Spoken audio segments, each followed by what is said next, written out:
Saya mau share screen dulu.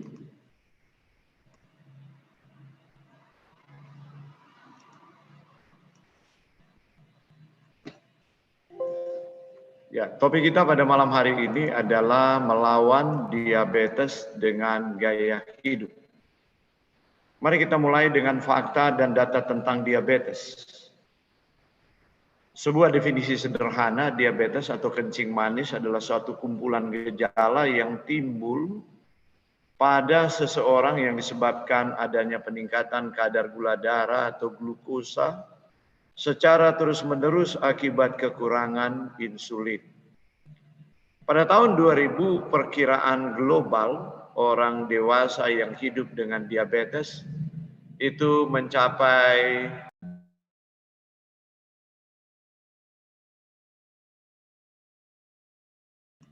pada tahun 2009 tumbuh 88% menjadi 285 juta.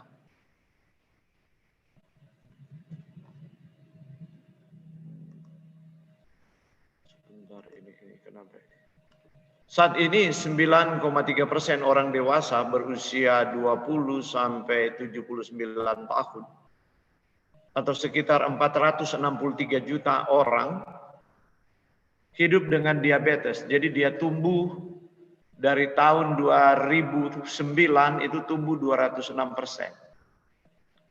1,1 juta anak-anak dan remaja di bawah usia 20 tahun hidup dengan diabetes tipe 1.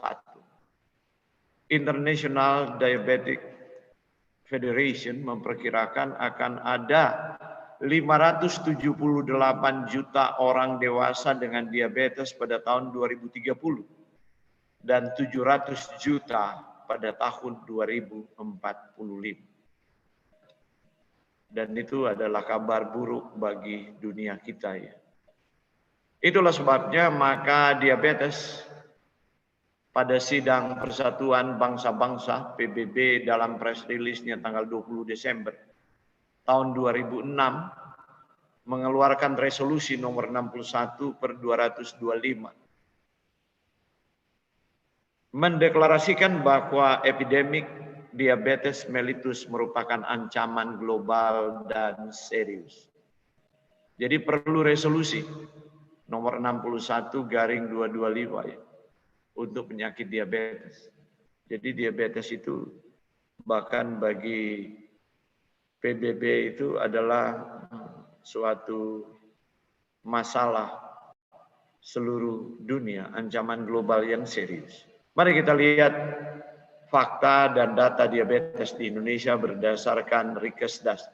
Riset Kesehatan Dasar tahun 2007, 5,7%. Tahun 2013, 6,9%. Waktu itu sekitar 9,1 juta. Dan tahun 2018, 8,5%. Jadi meningkat terus diabetes itu. Tidak pernah berkurang. Nah, mari kita melihat data di tahun 2019. Kita masih pakai data dari International Diabetes Federation. Karena Badan Kesehatan Dunia nanti tahun 2022. Indonesia ranking 7 sekarang dengan sekitar 10 juta. 10 juta,7 maksud saya ya, 10 juta,7 penderita. Nah, mari kita lihat perbandingannya antara laki-laki dan perempuan. Perempuan lebih banyak yang diabetes. Kalau Anda menyimak pembahasan di malam pertama, perempuan juga lebih banyak diabetes.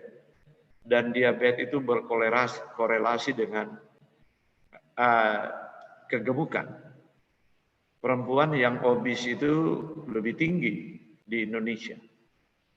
Kemudian perkotaan dan pedesaan, orang pedesaan itu kok diabetesnya lebih tinggi dari orang kota. Persoalannya orang desa sekarang mengikuti diet orang kota. Ya, nggak mau ketinggalan sebab iklan sampai di desa. Kita udah membahas tentang karbohidrat dan lemak dan semua yang buruk itu sudah tiba di desa.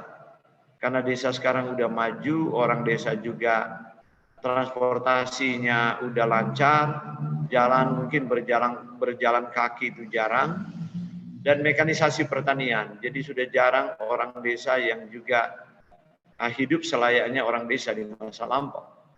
Banyak orang desa yang hidup seperti orang kota. Sementara mungkin pengetahuan tentang gaya hidup sehat di desa itu kurang, ya orang desa ternyata lebih tinggi ya. Kemudian antara tidak atau belum pernah sekolah dan tamat perguruan tinggi, ya hampir berimbang. Dan kita perhatikan diabetes itu di sebelah kiri itu dia mulai meningkat tajam itu justru di atas usia 25-an. Kira-kira usia 30 itu dia mulai meningkat sampai puncaknya di 55 sampai 64 tahun. Kemudian sekali lagi bahwa penderita diabetes berdasarkan pekerjaan, justru pegawai swasta itu cuma 7,6%, sedangkan pegawai negeri sipil, TNI, Polri, BUMN, BUMD itu 13,5. Jadi ya mungkin karena pegawai swasta itu persaingannya luar biasa, jadi dia berkarya itu berdasarkan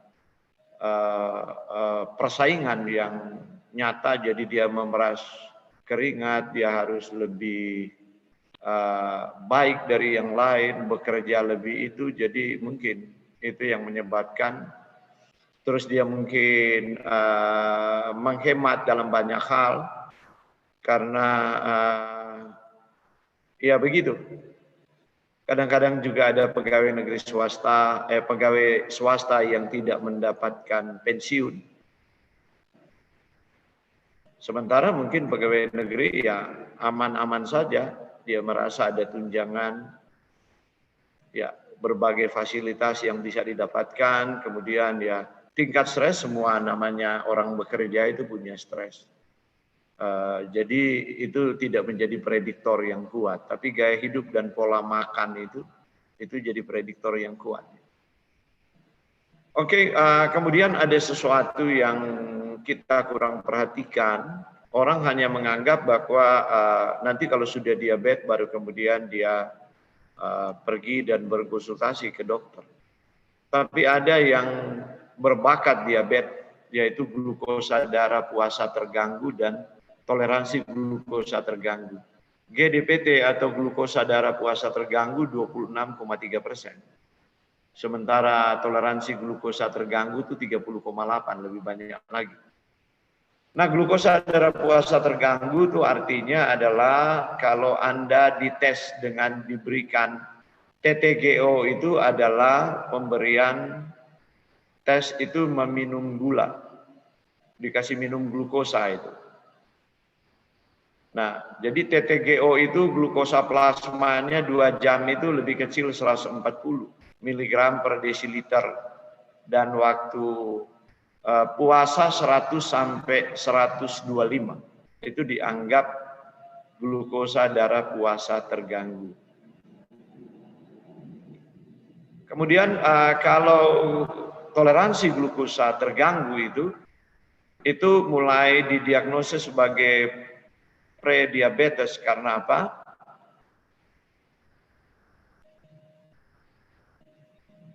Dua jam setelah TTGO itu gula darahnya meningkat 140 sampai 199. Walaupun glukosa plasmanya itu kurang dari 100. Nah, ini yang berbahaya dan terselubung karena orang tidak menyadari bahwa dia cenderung dalam 4 sampai 6 tahun akan menderita diabetes dan itu sudah sangat terlambat. Ada juga cara pemeriksaan yang lain prediabetes itu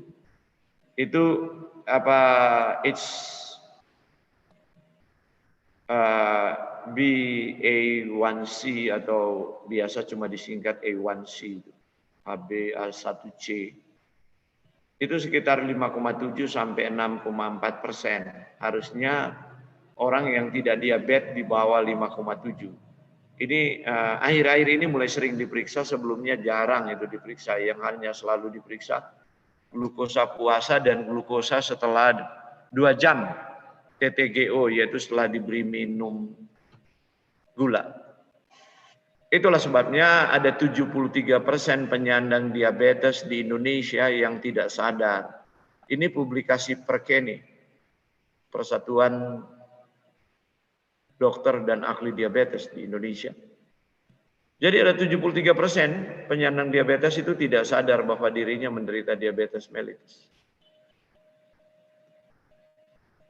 Nah, diabetes mellitus tipe 2 itu merupakan salah satu induk dari banyak penyakit yang menimbulkan morbiditas dan mortalitas yang tinggi, serta beban ekonomi yang berat seperti serangan jantung, stroke, dan gagal ginjal yang berakhir dengan dialisis.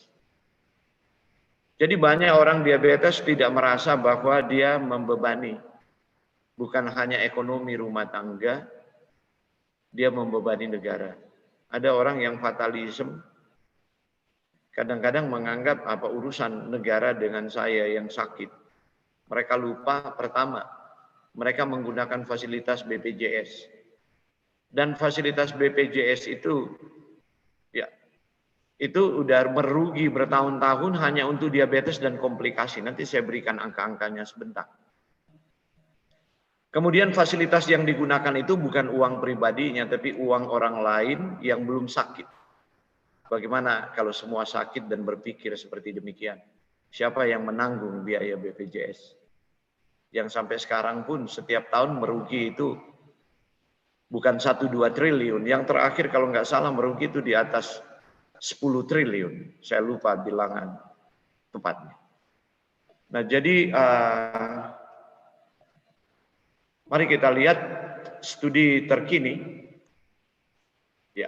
yang dibuat oleh Center for Health Economics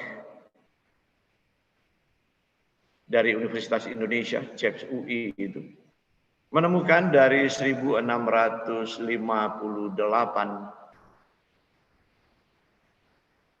pasien diabetes mellitus tipe 2 yang disurvei, ternyata 66% komplikasi berupa mikrovaskular seperti nefropati, yaitu nefronnya, ginjalnya itu rusak, dan retinopati atau matanya itu rusak sampai buta. Dan 22% itu makrovaskular atau stroke dan kardiovaskular. Rata-rata ini komplikasi muncul 4 tahun setelah pasien didiagnosis. Dan itu terburuk di dunia. Di bagian lain dunia itu bisa ditahan, bahwa hanya diabetes aja dan komplikasinya ditahan sedapat mungkin kalau boleh. Jangan terlalu cepat terjadi. Tapi di Indonesia hanya 4, paling lama 6 tahun. Kalau sudah diabetes, pilih. Mau mati dengan stroke, atau mau mati dengan penyakit jantung, atau mau mati dengan cuci darah, atau buta.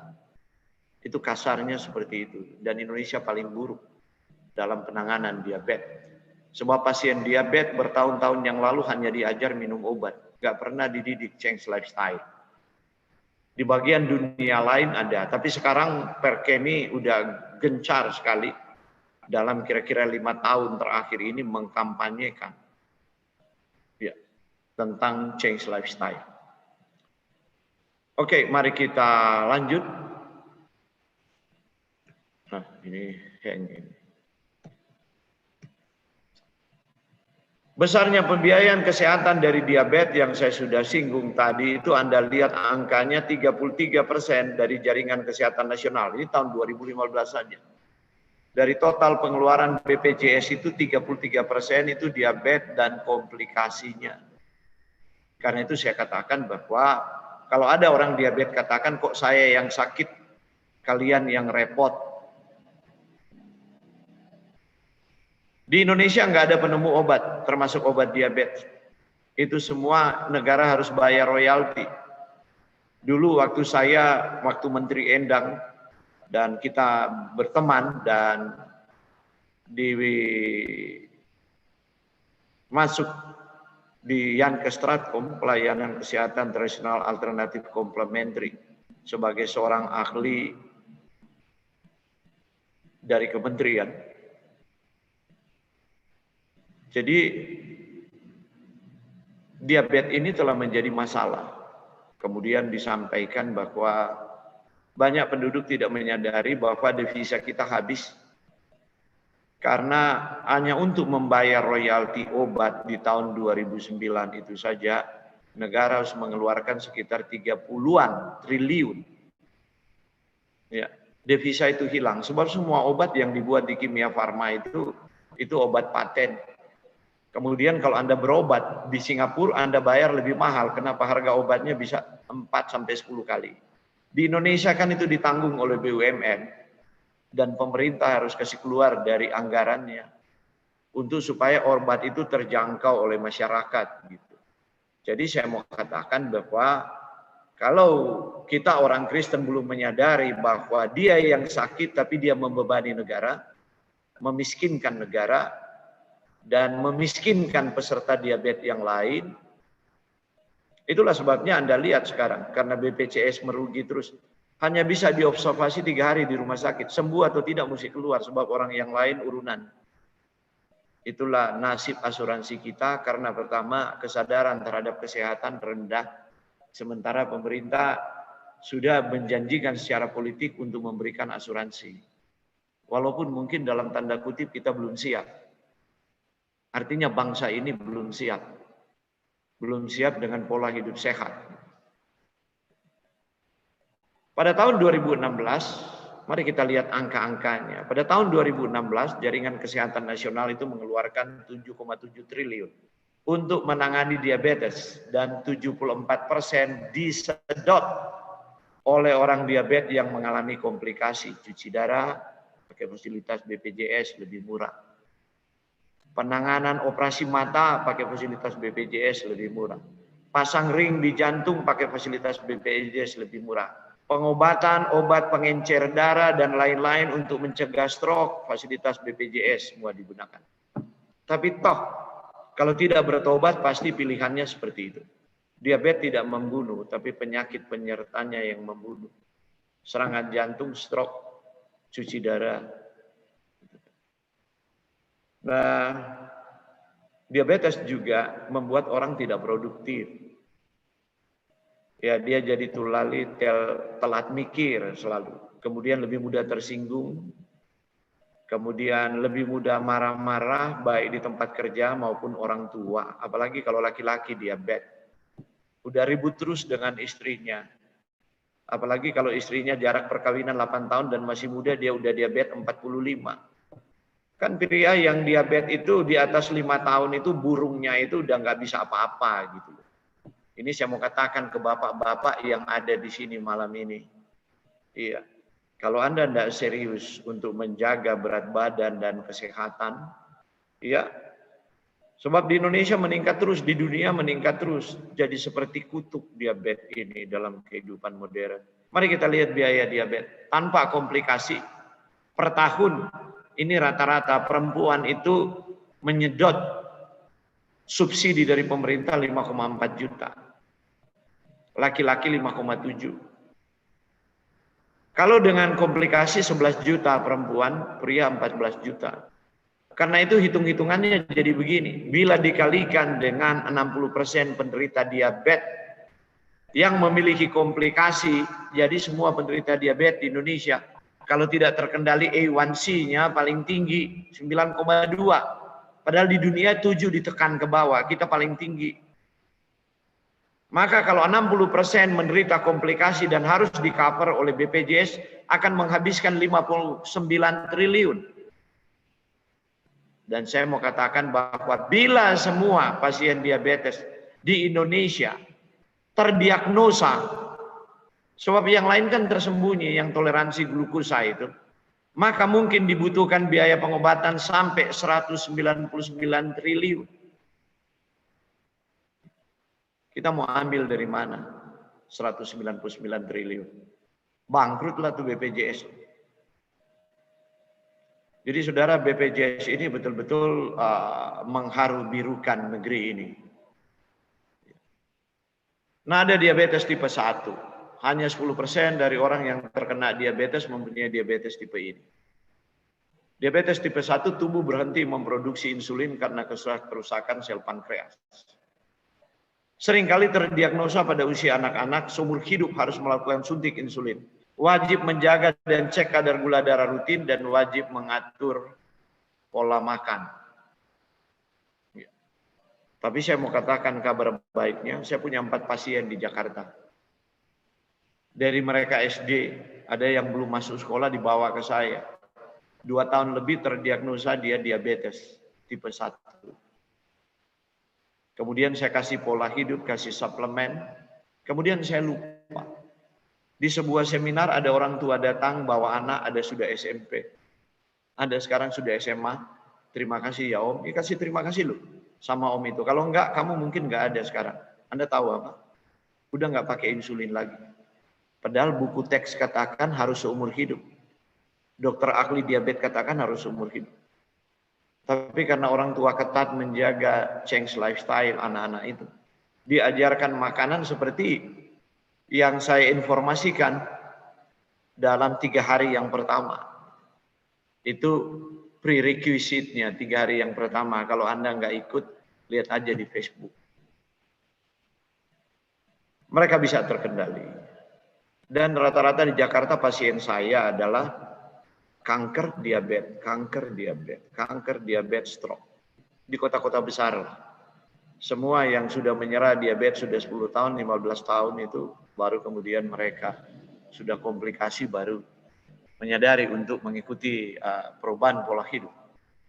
99-95% dari keseluruhan populasi penderita diabetes tipe 2. Karena apa diabetes tipe 2? Insulin ada tapi tidak merespons. Jadi tubuh gagal, sel-sel itu gagal merespons insulin. Insulin itu kendaraan untuk membawa gula ke sel. Gula itu adalah sumber energi, harus diubah oleh mitokondria. Saya telah bahas di Zoom yang lalu, tapi bukan di Zoom ini. Tentang kehidupan ada di sel Anda, itu penting. Saya membahas tentang bagaimana energi di alam raya itu dikonversi sebagai fotoelektrik, tiba dari sinar matahari ke tumbuhan, kemudian kita terima makanan karbohidrat itu harus diolah oleh mitokondria, kemudian dilepas lagi. Itu sederhananya begitu. Nah, jadi insulin ini kunci. Kalau dia tidak bisa buka pintu sel, itulah menjadi masalah diabetes tipe 2. Penyebabnya adalah resiko karena usia. Dengan bertambah usia. Kenapa? Orang tua itu makannya masih sama seperti orang muda. Waktu muda dia makan roti 1 lop, dia makan nasi putih 3 piring maksudnya. Nah setelah dia tua, aktivitas fisik sudah berkurang. Tinggal duduk-duduk jaga cucu gitu. Masih pergi nongkrong di Starbucks, di mall, dan makan semua yang berminyak-minyak itu di situ, makanan orang muda. Ngopi lagi di situ, kasih gula lagi, makan es krim. Ini orang tua yang nggak tahu, takut mati itu. Seperti itu, mencobai Tuhan kali gitu. Apa doa saya lebih kuat dari penyakit ini. Dan ternyata bahwa tidak berhasil. Itulah sebabnya saya mau sampaikan. Kenapa KKR kesembuhan ilahi hilang di Indonesia? Sebab saya keliling bicara di segala mimbar gereja. Tidak ada setan diabetes, tidak ada setan ginjal, tidak ada setan darah tinggi, tidak ada setan jantung. Jadi nggak usah ditengking lah. Itu bukan teologi yang didasarkan pada Alkitab dia. Itu teologi yang didasarkan pada spiritisme, pada perdukunan itu. Yang ada setan gelojo, setan odot. Orang Manado bilang, setan rakus. Sebab itu penyakit semua datang karena pola makan dan gaya hidup. Kalau nggak bertobat, surga udah lama tutup pintu. Karena itu nggak sembuh-sembuh gitu. Nah orang tersinggung memang. Itu pekabaran yang sangat keras. Tapi mereka kemudian akhirnya mengerti. Sekarang nggak ada lagi KKR kesembuhan. Setelah 15 tahun. Saya dari satu mimbar populer ke mimbar populer yang lain untuk mengkhotbahkan itu. Dan saya juga menjadi sangat sedih melihat bahwa Mereka yang mengklaim biji mata Tuhan, umat Tuhan dengan terang kesehatan yang begitu besar, tumbang-tumbang juga dengan diabetes. Termasuk pendeta-pendeta kita. Jadi diabetes itu faktor usia, kemudian berat badan. Semua orang yang kelebihan berat badan di usia tua itu berisiko untuk menderita diabetes. Kemudian para pradiabetes tadi yang tidak sadar dia sudah pradiabetes, sering kelelahan kronik, gitu loh, pegel-pegel, karena itu panti pijat di Jakarta bertumbuh. Saya dulu waktu muda nggak ngerti pegel-pegel, saya warisi dari ayah saya. Ayah saya meninggal 53 tahun karena diabetes, komplikasi jarang, komplikasi hati, sirosis di hati. Badannya masih besar, gagah perkasa, instruktur militer, tapi dia harus pergi di usia 53. Saya belum selesai kuliah. Mulai itu saya berkomitmen, saya nggak mau sakit seperti ayah saya anak yang tua laki-laki. Ternyata 29 tahun saya menderita diabetes. Tapi saya sembuh usia 40. 36 sudah mulai terkendali, usia 40 sembuh. Dari mana saya tahu saya sembuh? Setelah saya change lifestyle. Saya minum gula, saya makan coklat, saya nggak apa-apa. Tapi itu memang nggak benar, cuma mau coba aja gitu. Karena itu istri saya paling takut. Kalau saya mulai pulang Manado dan kemudian nggak terkontrol, makan dan dia lihat mulai, ya ini juga mulai gemuk sedikit, perut mulai bertambah, pulang-pulang masih tidur, dia udah tusuk tuh cek gula darah. Saya kaget jam 5, sudah ditusuk. Saya ngantuk, saya tidur lagi. Nanti saya pas sudah bangun setengah jam lagi, saya tanya, apa yang dites? Kolesterol sama gula darah. Terus berapa gula darah saya? 90, kadang-kadang di bawah 90. Ya puji Tuhan, saya bilang. Berapa kolesterol saya? Di bawah 130, di bawah 120. Istri saya lebih ketat, kolesterolnya di atas 160. Kadang-kadang dia mau frustrasi, saya bilang, nah itu. Gen kita berbeda, mama nggak boleh salah sedikit. Saya salah-salah sedikit banyak aja, tubuh masih ya merespons dengan baik, tapi memang nggak bagus juga naik berat badannya. Ya begitu. Padahal di sini sudah hindari nasi jaha, hindari cucur, itu berminyak-minyak gitu kan. Tapi begitulah. Satu hari 3 kali makan. Aduh. Dan ini diabetes gestasional ini jarang. Saya pernah menangani beberapa pasien seperti ini.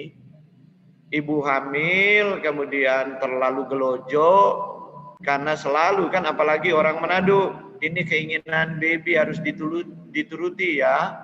Dia bilang sama suaminya, makan dia. Apalagi cuma makan di mall, es krim, cake, roti. Ibu hamil. Maka gula darahnya naik, gestasional. Maka anak-anak itu lahir dengan kecenderungan diabetes juga. Jadi dia bunuh janinnya, dia rusak kesehatannya. Ini ibu yang nggak pantas jadi ibu. Apalagi kalau ibu Kristen. Harusnya pantangan bagi ibu hamil itu duduk dan nongkrong di mall untuk makan. Semua nggak sehat itu makanan di sana. Apalagi mall-mall Jakarta, ya kecuali mungkin di Mall Ambassador ya banyak makanan daerah di situ, termasuk makanan Manado. Ada diabetes lain yaitu tumor, infeksi, obat-obatan, penyakit sistem imun itu menyebabkan gula darah naik. Saya kombinasi punya gen warisan yang lemah dari ayah saya juga autoimun. Jadi saya dapat diabetes muda sekali. Nanti saya sadar sesudah menikah kok 1 tahun belum punya anak. Kalau saya kencing ada semut, wah frustrasi saya. Wah ini penyakit ini kok datang gitu. Mulai itu saya strict. Langsung saya jadi vegetarian. Dari pemakan daging langsung banting setir, pemakan sayuran. Dan itu terkendali, perlu beberapa tahun. Tuhan perlu menghukum saya lebih lama supaya saya kapok. Enggak simsalabim 1 tahun kemudian terkendali. Saya lupa-lupa, kemudian 8 tahun kemudian saya normal lagi, saya punya pankreas. Jadi Anda lelah untuk menunggu, itu ujian iman juga. Tuhan bilang, "Ntar 2 tahun saya sembuhkan seperti anjing dia kembali ke muntah." Dan begitulah selera manusia. Dan banyak saya punya pasien. Saya yang stres kalau mereka mulai telepon. kanker mulai terkendali, diabetes terkendali. Pak, boleh nggak Pak sekali-sekali kalau malam minggu bersama keluarga ada cheating day? Jangan minta izin sama saya bukan hakim Anda, saya bukan hakim moral Anda, enggak. Saya hanya memberi nasihat. Ya, minta izin kepada Tuhan sebab Dia yang memberi kesembuhan. Anda segan sama saya tapi tidak hormat sama Tuhan, percuma. Mari saya tunjukkan bagaimana dengan insulin ini. Itu kunci. Kalau normal, ya kunci ini bisa cocok. Kunci, anak kunci dan rumah kuncinya bisa cocok. Pintu bisa dibuka, gula masuk. Itu sederhananya. Tipe 1 kuncinya nggak ada. Pankreas nggak bisa bikin karena penyakit autoimun. Harus cari tahu sejarahnya. Atau ada infeksi berat pada masa anak-anak yang merusak sel-sel beta Langerhans di pankreas. Nah, setelah saya tahu apa riwayatnya setelah mengisi asesmen, ya itu yang saya berikan fitokimia dan antioksidan untuk memperbaikinya. Kemudian diabetes tipe 2, kunci ada tapi ditolak. Jadi kunci tidak cocok dengan rumah kuncinya itu. Kenapa? Karena ya itu, saya sudah bahas lagi di kehidupan Anda ada di sel itu. Jadi sel itu, membran sel itu penting. Itu pintu untuk masuk.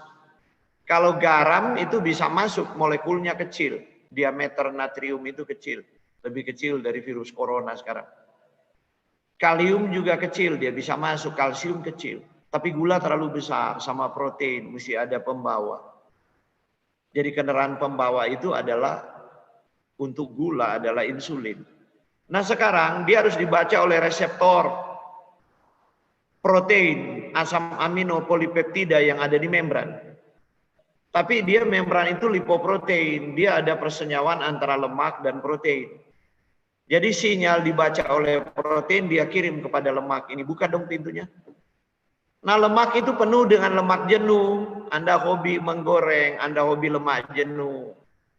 Iya, Anda nggak punya omega 3, omega 6 dalam makanan, saya sudah jelaskan kemarin. Itu vital, penting sekali. Maka dia nggak mau buka pintu.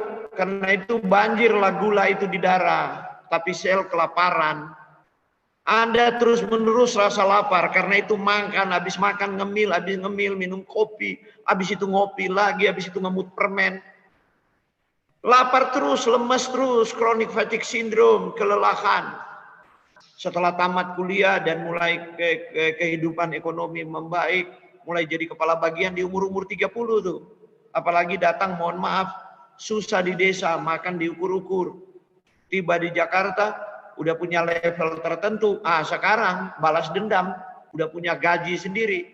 Tiap makan malam restoran, keliling Jakarta, cari mana lagi mau coba makanan yang paling enak gitu loh. Kemudian berat badan naik. Sudah nggak pernah olahraga, main basket, volley, ya namanya udah kerja. Pulang rumah tinggal stres gitu. Itulah kondisi yang ada. Jadi apa yang terjadi? Sel itu nggak mau buka pintu. Insulin masih ada, namanya resistensi insulin. Nah orang nggak mengerti, hanya pergi ke panti pijat, mandi air panas enak, besok lemas lagi, makan lagi dia nggak berhenti. Makin hari makin bengkak.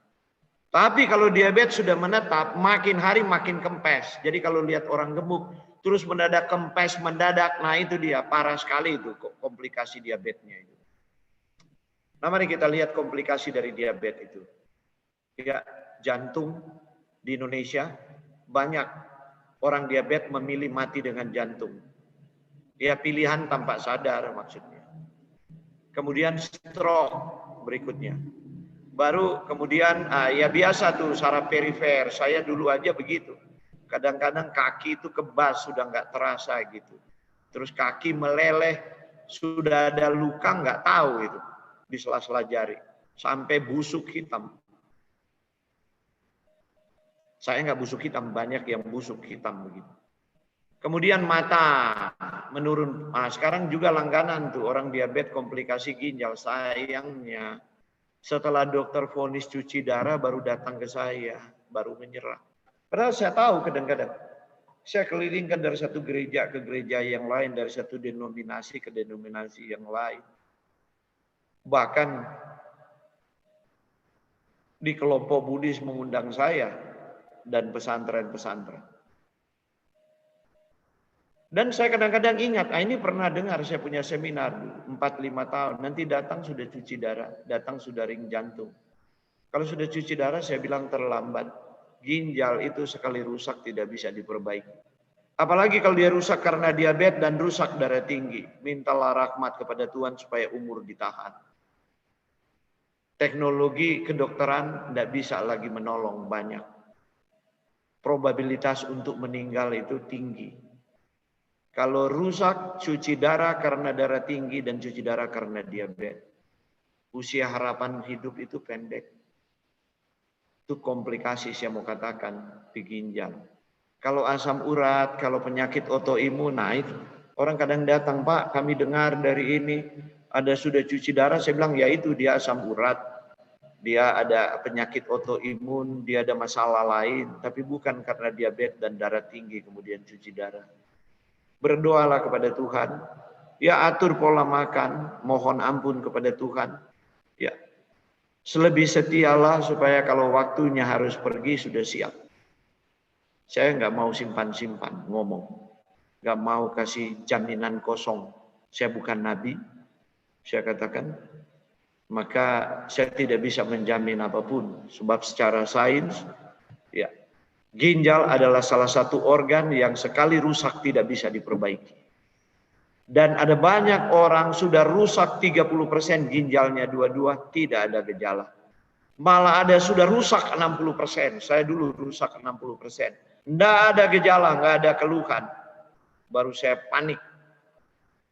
Tapi dengan kemurahan Tuhan, saya kaget di umur 52 saya cek saya punya ginjal 53. Masih 104% sampai dokter yang cek kebetulan teman itu bilang, umur berapa sekarang? Gitu. Loh, kok ginjalmu tuh luar biasa sekali. Saya bilang jangan salah ya. Saya punya ginjal pernah rusak hampir 60% dulu. Nggak masuk akal. Dia bilang, saya bilang begitu, nggak masuk akal. Sebab saya punya komitmen luar biasa. Saya punya cita-cita besar, tapi saya tinggalkan semua. Dan saya mensupport diri saya sendiri. Untuk jadi evangelis yang tidak dibiayai oleh siapapun. Karena saya minta hidup kepada Tuhan. Saya bilang, Tuhan jika aku mengikuti Engkau, saya mau membayar harga, apa yang dulu saya tidak taat, saya mau ikut seluruh petunjuk-Mu sesuai dengan terang ilmu pengetahuan, saya mau kembali Tuhan ke Eden, saya minta kehidupan.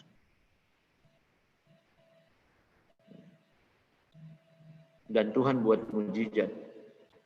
Saudara, dan 2 kali Tuhan sudah buat. Termasuk saya punya ada satu malam saya punya jantung, saya kehilangan tekanan darah turun terus. Sudah di 40, istri saya menangis luar biasa.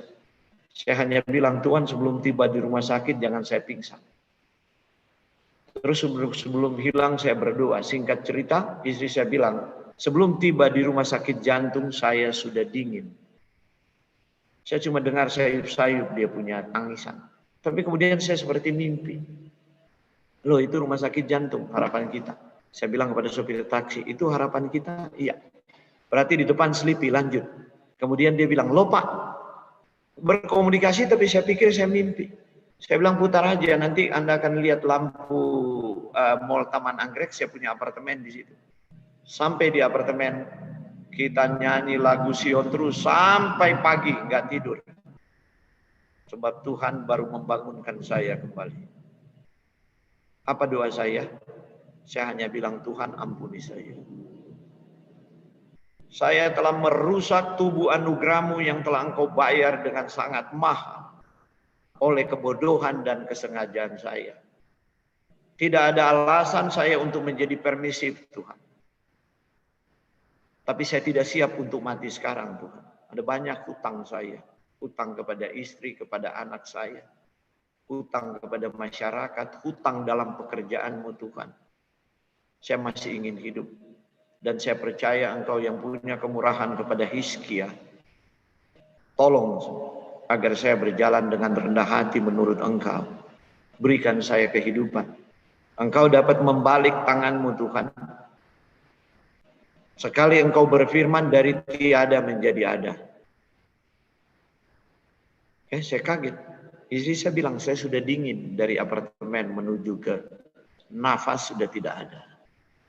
Saudara, saya mau katakan bahwa iya, karena itu saya beri pekabaran selalu keras. Sebab kita tidak boleh bermain-main dengan kasih karunia. Jadi orang diabetes itu ada tiga sindrom ya. Hypoglikemik, hyperglikemik, dan ketoasidosis. Saya mengalami itu semua. Hypoglikemik jika gula darah turun di bawah 60 mg per desiliter. Kalau berlanjut, Anda akan stroke diabetes itu. Anda akan lumpuh seperti orang stroke, kalaupun tertolong. Kalau hyperglikemik, gula darah Anda naik sampai 300. Itulah sebabnya orang yang nggak bisa atur dietnya hanya bergantung pada obat. Kenapa semua dokter gula sarankan bawa permen di sakunya? Karena nggak bisa diatur dia. Jadi dia minum obat nanti hypoglikemik, dokter bilang telan itu permen. Nanti hyperglikemik, tambah lagi itu obat. Itu lingkaran setan yang nggak pernah selesai. Itu model dulu penanganan diabetes di negeri ini. Karena itu paling buruk. Kemudian ketoasidosis. Iya, puasa terlalu ketat dan tidak dituntun. Akhirnya apa? Tubuh menggunakan bahan keton, yaitu lemaknya habis, nggak ada. Karena itu dia diabetes udah kurus kering. Nggak ada semangat hidup. Terus bau mulutnya seperti keton, itu obat cat kuku itu. Nah ini semua komplikasi akut diabetes dan sangat berbahaya. Iya. Jadi bagaimana kita memulai menyikapi diabetes ini? Kita mulai dengan ABC. Pertama, cek terus. Standar internasional Anda punya A1C itu harus di bawah 7. Jangan 3 bulan, saya sarankan 2 bulan lah. Walaupun secara teknis itu A1C itu 3 bulan itu tersimpan, itu rekaman di hemoglobin Anda. Jadi jangan terlalu bergantung hanya pada cek gula darah puasa dan postprandial yang Anda cek-cek di rumah itu, alat yang ada di rumah.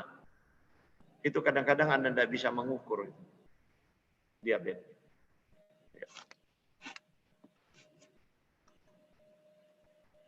Kemudian yang berikut adalah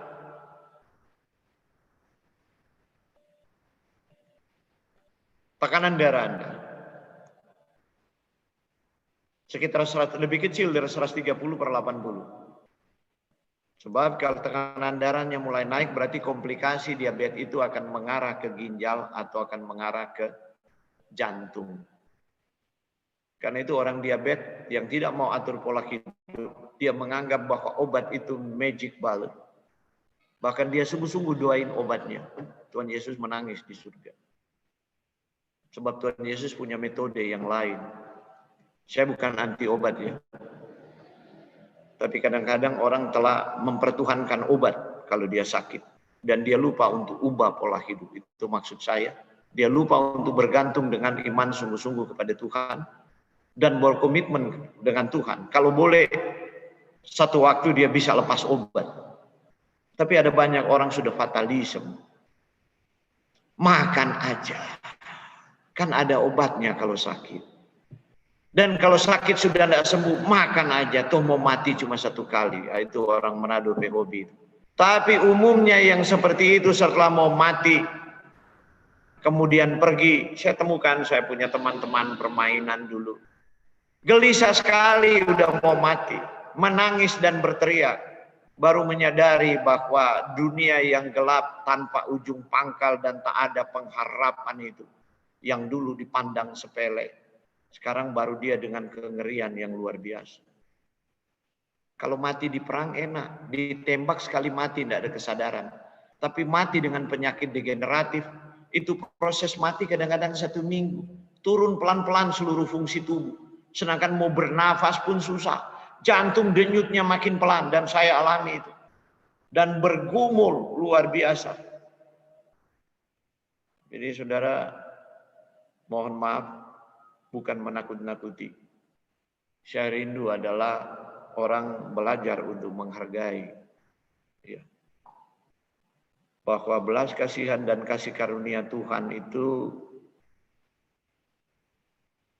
tanpa batas, panjang sabar Tuhan, tapi kita tidak boleh bermain-main seterusnya.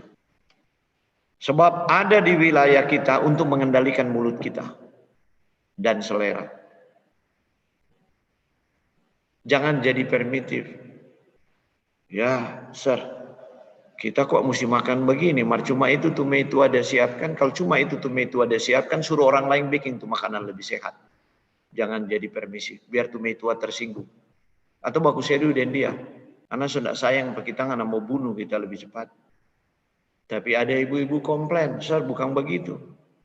Sebab kalau kita kasih itu makanan sehat, karena kita sudah dengar seminar, saya sudah dengar seminar, saya beri dia makanan sehat, dia marah-marah. Saya capek-capek kerja, masa cuma ini makanannya? Kan dadi, papi kan tahu, papi sudah tidak bisa makan ini. Ya sekali-sekali lah, masa sudah tidak selera mau makan? Ya saya bilang kalau begitu, Anda balas bercanda sama dia. Oke nanti saya bikin deh, yang bunuh kamu lebih cepat supaya saya bisa menikah lebih muda. So, kadang-kadang kalau laki-laki kepala keras itu harus ditosok, ditohok begitu loh. Dan saya bukan ngarang-ngarang cerita itu. Banyak yang curhat tuh pasangan suami istri. Kalau yang satu sakit nggak bisa diatur. Jadi mari kita lihat ini yang Anda harus waspadai terus. Kalau Anda normal puasa tuh gula puasa lebih kecil dari 100. 2 jam PP lebih kecil dari 140. Kalau Anda prediabetes yang itu terselubung saya katakan. Jika semua itu terdeteksi di Indonesia, kita perlu dana jaringan kesehatan nasional 199 triliun. Jangan lupa itu. Ya. Biar seluruh Indonesia ikut BPJS, anak-anak juga dikasih ikut BPJS, tidak mungkin ada dana talangan begitu besar. Karena Anda lihat data Rikesdas terakhir, GDPP dan TGT itu toleransi glukosa terganggu tinggi sekali. GDPT itu 100 sampai 125, TGT 140 sampai 199.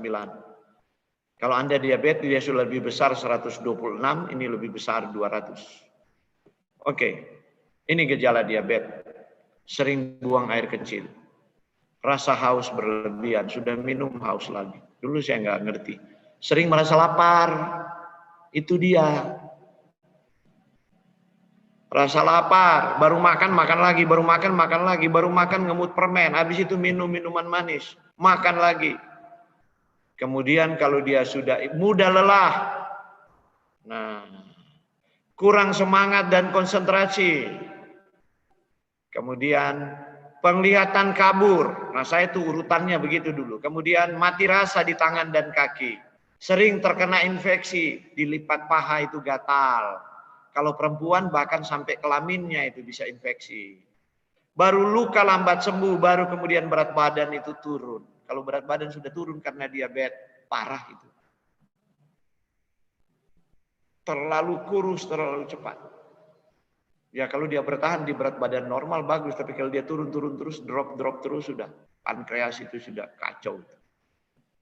Faktor risiko diabetes mellitus itu tidak bisa diubah.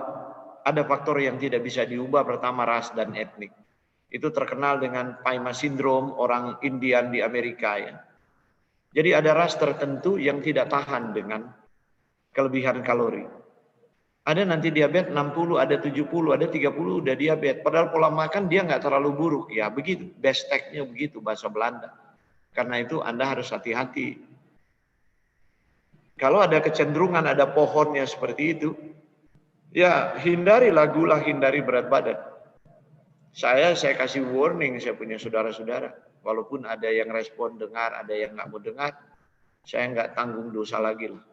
Saya bilang kita mau runtuh, tidak boleh gemuk. Kalau kita gemuk, itu dia. Kita bisa diabetes. Itu udah garis di pohonnya itu. Riwayat keluarga, kalau ayah Anda diabetes, ibu Anda diabetes, Anda 6 kali lebih mungkin untuk menderita. Hati-hatilah. Kalau boleh jangan ikut teladan orang tua punya gaya makan. Supaya tidak termanifestasi umur.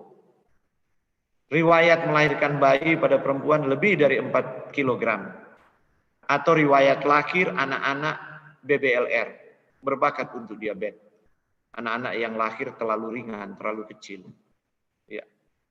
Sebab epigenetiknya, lingkungannya sudah begitu, pensinyalan gennya, tapi kemudian setelah dia besar, diubah dia di orang tua pompa supaya orang-orang tua kan begitu, ini anak terlalu kecil dikasih makan supaya dia jadi besar dan jadi gemuk. Nah itu dia, seperti itu, merusak dia punya sinyal-sinyal gen dan akhirnya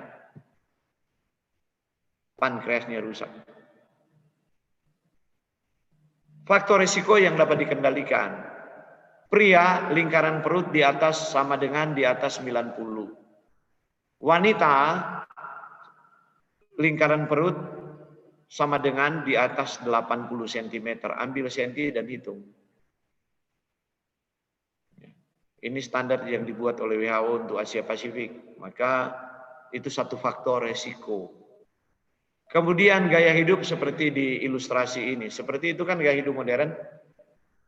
Sudah penghasilan banyak, belilah TV layar datar, pulang capek-capek dari kantor stres, bersantai, nonton film seri di TV, kemudian nyonya mulai goreng pisang, goreng kentang, asik kan, ngemil.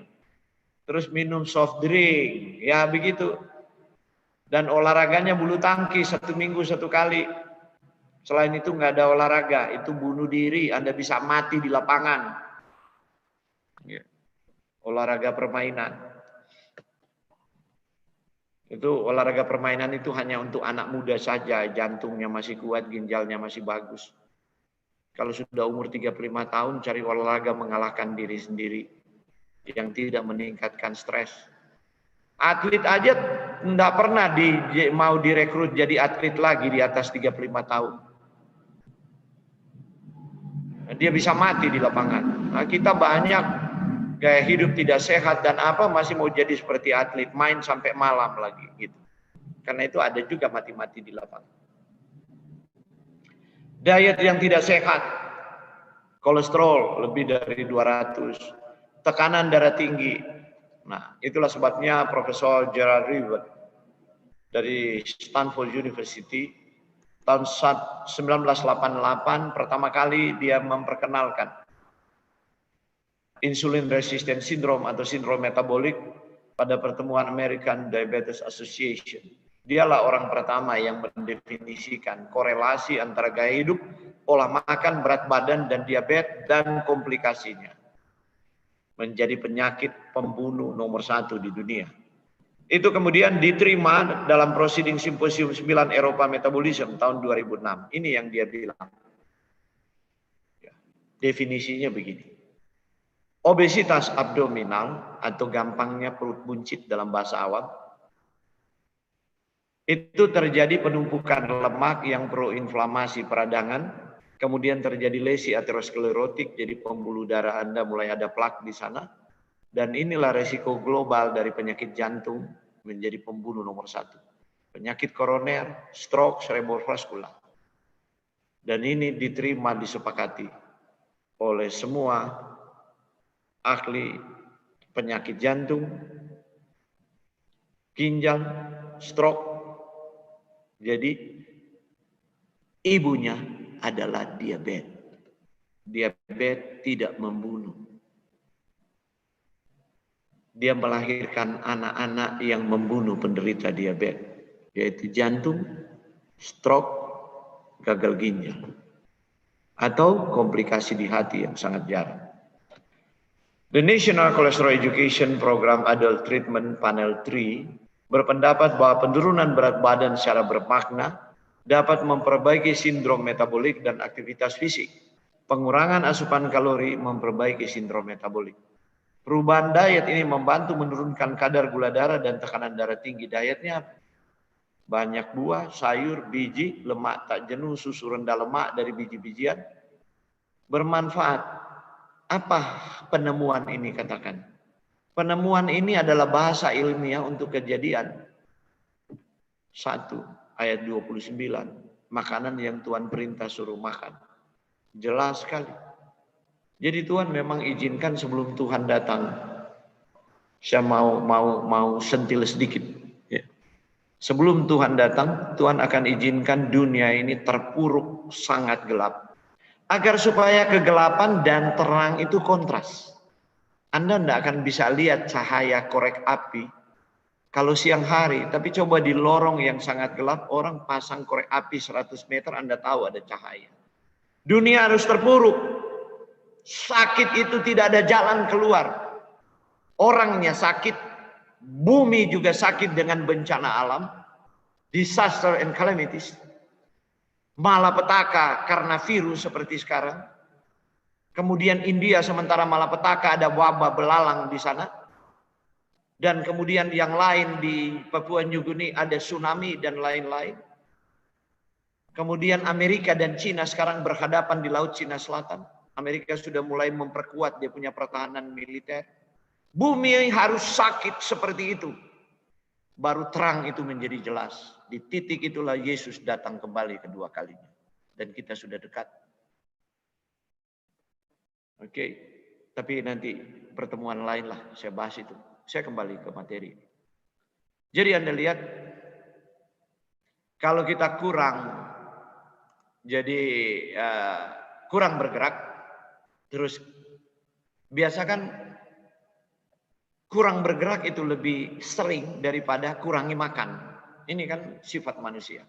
Oh, kalau makan tidak boleh kurang, tapi kalau bergerak itu, saya tidak katakan olahraga, tapi aktif bergerak. Maka akan terjadi perut buncit, abdominal adiposity. Maka terjadi infiltrasi makrofag. Makrofag itu penting untuk sistem imun kita. Termasuk menghadapi virus corona ini, salah satu tugasnya dia. Tapi sekarang dia perlakukan ini lemak visceral fat ini sebagai musuh. Dan dia serang itu. Maka terjadi chronic systemic inflammation. Tandanya Anda mulai kelelahan kronis, Anda capek, ya. Pegal-pegal, pegal linu, Anda dipijat. Nah itu dia. Kelelahan, macam-macam. Baru kemudian dia berkembang insulin resisten. Insulin masih diproduksi, tapi Anda sudah toleransi glukosa darah terganggu. Glukosa darah puasa terganggu. Tapi banyak orang waktu pergi ke dokter, ya dokter tuh katakan kan belum terdefinisi sebagai diabetes. Maka dokter akan katakan begini, Anda belum diabetes tapi hati-hati. Oh, jadi dia pulang senang, dia nggak ubah dia punya gaya hidup. Sebab dokter reguler itu bukan tugasnya mengubah gaya hidup seseorang, tugasnya beri obat. Dan kita punya mindset begitu. Kita berharap dari satu mulut dokter begitu sudah menjamin, ya, saya belum diabetes nggak apa-apa kok. Jadi penghiburan palsu, damai sejahtera palsu. Akhirnya mulai terjadi aterosklerosis. Ini belum diabetes. Tetapi kolesterol itu mulai menyebabkan plak. Anda lihat mekanismenya, Anda belum diabetes. Kemudian neurodegeneration, Anda sudah mulai pikun. Saraf itu mulai menurun fungsinya. Kemudian tumor growth. Jadi kanker itu bertumbuh. Jadi saya kadang-kadang tanya orang waktu datang ada diabetes, ada darah tinggi, kemudian jantung dokter sudah bilang mau diring. Saya tanya begini, mana duluan? Diabetes, darah tinggi atau jantung? Oh saya darah tinggi duluan om. Terus diabetes kapan tahu? Ya baru periksa tuh 6 bulan lalu. Ya karena baru diperiksa harusnya dia udah ada dari toleransi glukosa darah terganggu, glukosa puasa terganggu, tapi Anda mengabaikan itu. Jadi Anda lihat itu lingkarannya. Dan ya ini kok hang ini sebentar ini.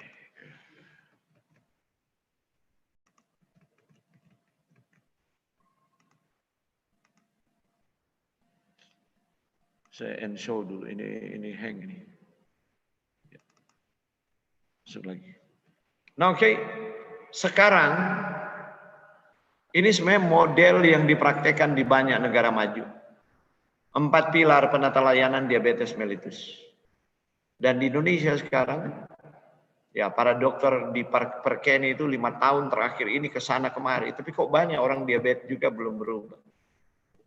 Jadi pertama kalau Anda diabetes, ya edukasi. Seperti malam ini edukasi namanya. Orang diabetes harus banyak belajar. Kedua adalah pola makan seimbang. Saya sudah singgung-singgung tadi malam. Ketiga aktif bergerak, bukan berolahraga ya, aktif bergerak. Artinya begini. Kalau kantor Anda di lantai 16, jangan pakai lift, naik tangga. Nanti turun boleh pakai lift untuk bakar kalori Anda. Kalau Alfamidi, kalau Alfa atau Indomaret 100 meter di luar gang, nggak usah pakai sepeda motor, jalan kaki ke sana. Pulang balik. Itu namanya aktif bergerak. Jangan nanti berpikir untuk pergi ke tempat olahraga dan lain-lain, nggak jadi-jadi itu. Orang diabetes aktif bergerak. Kalau ibu rumah tangga ya cuci pakaian pakai tangan. Jangan pakai mesin. Ngepel lantai sendiri, nggak usah pakai pembantu. Geser sofa di rumah, atur tanam kembang dan lain-lain itu. Pindah-pindah potnya. Supaya bergerak, itu kalori itu dibakar. Jadi waktu otot semakin aktif memanfaatkan gula darah, kemudian Anda change, Anda punya makanan dengan pola makan seimbang, diabetes itu terkendali. Kalau tidak, Anda mau berharap yang terakhir. Sekarang ini jadi terakhir obat-obatan. Saya tidak katakan tidak perlu obat. Obat silakan minum. Sampai kemudian gula darah itu mulai terkendali tanpa obat. Ini himbauan Kementerian Kesehatan supaya masyarakat melakukan aksi cerdik. Apakah aksi cerdik itu? Ya.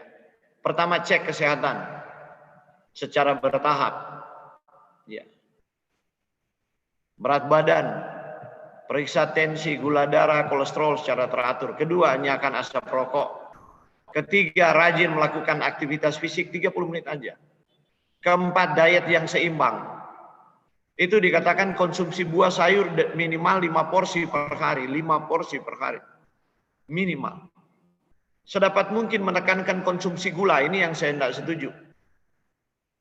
Dari apa yang disampaikan aksi cerdik dari kementerian. Masih izinkan makan gula 4 sendok. Orang kalau udah diabetes, bayangkan. Anda nggak makan gula, tubuh udah produk gula. Ngapain masih mau makan gula lagi? Istirahat yang cukup, baru kemudian kelola stres dengan baik dan benar. Ini untuk menyederhanakan. Jadi Kementerian Kesehatan keluarkan ini aksi cerdik. Nah, saya mau menyinggung kembali peranan indeks glikemik untuk menaikkan kadar gula darah. Tadi kemarin malam itu si manis sudah dibahas itu. Ya, saya review kembali. Jadi jenis gula yang berbeda meningkatkan jumlah gula dalam darah setelah dikonsumsi. Karena itu ada konsep indeks glikemik digunakan untuk membandingkan kemampuan makanan yang mengandung karbohidrat berbeda dalam meningkatkan kadar gula darah selama 2 jam. Jadi nggak semua makanan sama. Ada kita makan gula darahnya naik, ada dia perlahan-lahan. Glukosa murni digunakan sebagai standar yaitu 100. Dan tadi malam saya katakan maltodextrin 110. Dan itu semua ada di susu anak-anak. Jadi Anda tahu maksud saya apa dengan memberi warning seperti itu. Glycemic index yang lebih tinggi menunjukkan kemampuan makanan yang lebih besar untuk meningkatkan kadar gula darah. Nah, saya review kembali ini, karbohidrat ini. Jadi, ini semua gula pasir. Ini kalau orang sudah diabetes, buanglah. Kalau orang masih normal, ini yang saya sarankan. Masih mau makan gula demerara turbinado atau lebih baik gula aren. Tapi kalau sudah diabetes, semua gula lupakan. Yang dia perlu adalah gula ini, hanya ada 2. Pilih stevia atau lohan kuo, indeks glikemiknya 0 sebab dia bukan karbohidrat. Tapi ada alkaloid dan di situ juga fitokimia. Malah ini ditakuti oleh sel kanker. Jadi hanya itu kalau pingin